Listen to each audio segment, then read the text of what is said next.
Assalamualaikum warahmatullahi wabarakatuh. Bismillahirrahmanirrahim. Alhamdulillahil jalali wa syari'il harami wal halali. Musolliyan ala rasulil mustafa wa alihil mustakmilina syarafa. Innallaha fadola bani adam wa fadallahu ala kasyiri miman khalaqahu tafdila amma ba'du. Bapak Ibu, kawan-kawan dan anak cucu aki dimanapun menyimak dongeng ini, kita lanjutkan bahasan kita tentang dulpen. Apa itu dulpen? Dulpen itu bahasa Sunda. Jadi tapi tidak semua di wilayah itu adalah disebut bahasa wewengkon. Di daerah Aki ada yang suka nyebut dulpen. Dulpen itu adalah rumusan atau kesimpulan. Jadi dulpen nama kieu cenana begitu ya. Tapi ini jarang sekali yang hafal apa itu kata dulpen. Nah, jadi dulpen atau rumusan dan masalah setelah kita beberapa hari berbicara tentang masalah dan solusi, maka mari kita ingatkan bersama. Pertama, gali dan inventarisir masalah diri dan pekerjaan kita. Sekecil apapun, bila tidak diinventarisir, bila tidak diketahui, kelihatannya rata-rata saja. Padahal itu adalah bibit buit, sumber dari malapetaka.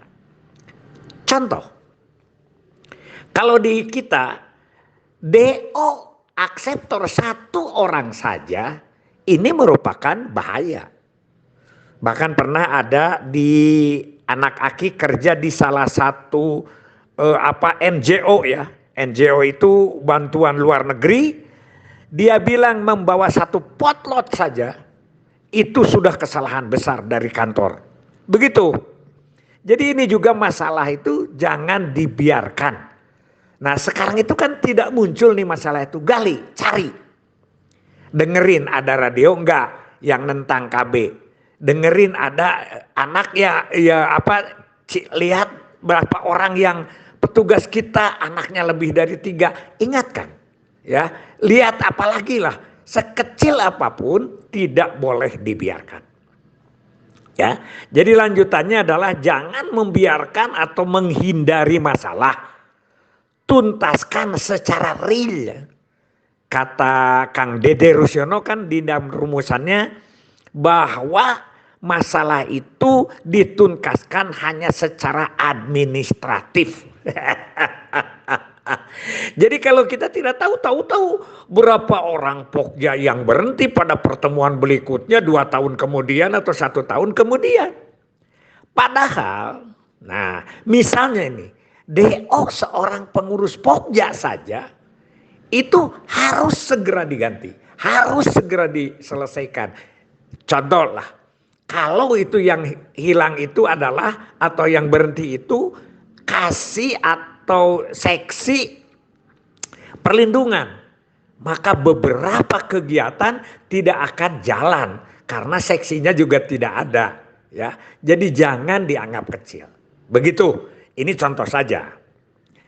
Jadi sekali lagi bahwa satu harus digali masalah itu, yang tidak tahu harus menjadi tahu. Kata Pak Suhaimi malah jarum jatuh pun di mana itu seorang bintek harus tahu. Yang Aki maksud adalah bintek totalitas itu ya. Kemudian jangan dianggap biasa bila pekerjaan di bawah standar, di bawah juklak, di bawah juknis, di bawah target. Biasa. Kita cuman biasa menilai kalau target satu kabupaten Ayudi itu misalnya 1000, tercapai 800, masalahnya itu adalah tidak tercapai 200, itu saja. Padahal kalau kita telusuri penyebab-penyebabnya itu banyak, ya. Jadi tidak boleh kita di bawah standar. Misalnya kalau rakor itu harus tiap bulan, ya harus tiap bulan lah. Kalau tidak satu kali, satu tahun tidak melakukan satu kali saja, berarti dia kerja di bawah standar. Itu, ya. Makanya di dalam posyandu kan apa bedanya posyandu yang purnama, purnama dengan apa? Kan posyandu itu dasar, berkembang, purnama, mandiri, kan begitu. Itu ada perbedaan dibuka. Ada perbedaan di kader. Jumlah kader kalau 5 itu adalah misalnya madya. Kalau 6 itu purnama. Buka posyandu kalau 10 bulan itu adalah purnama.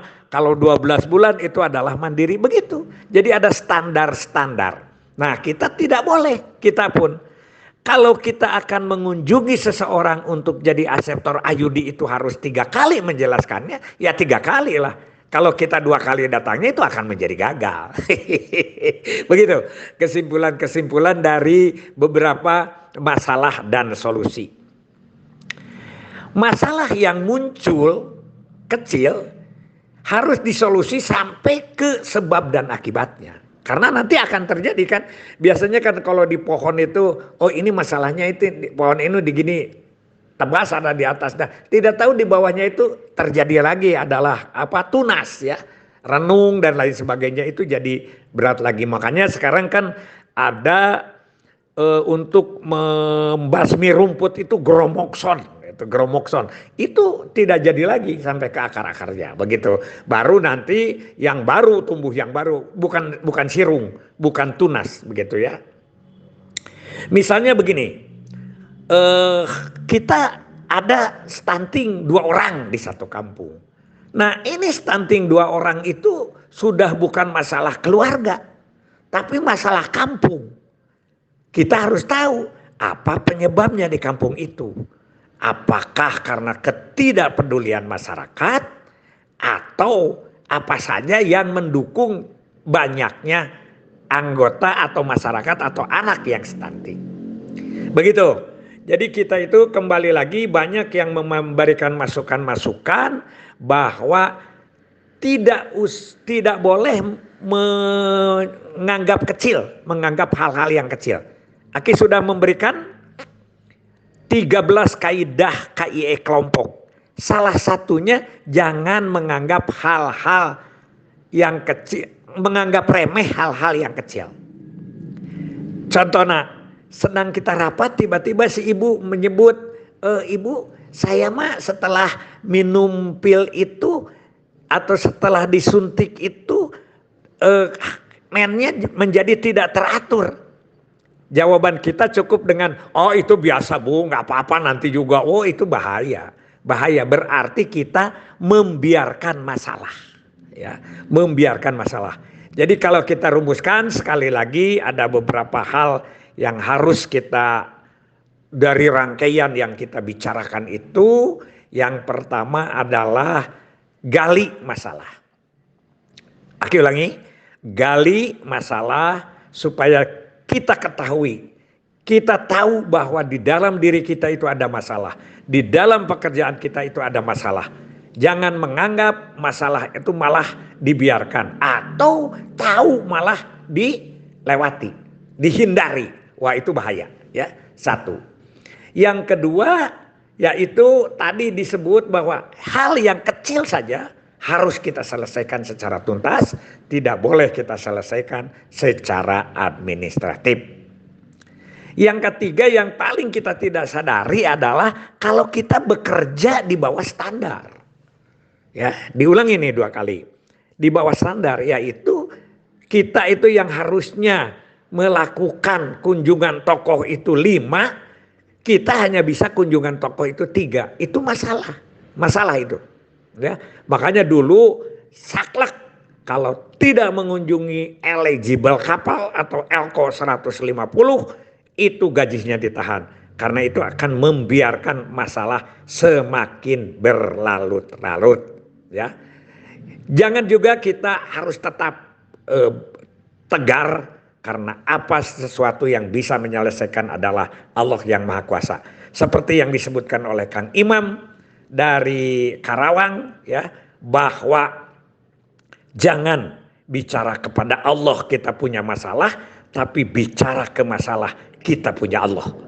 Itu adalah beberapa rumusan tentang masalah yang kita kerjakan atau kita dongengkan, kita bicarakan selama berminggu ini. Billahi fisabilil haq, wassalamualaikum warahmatullahi wabarakatuh.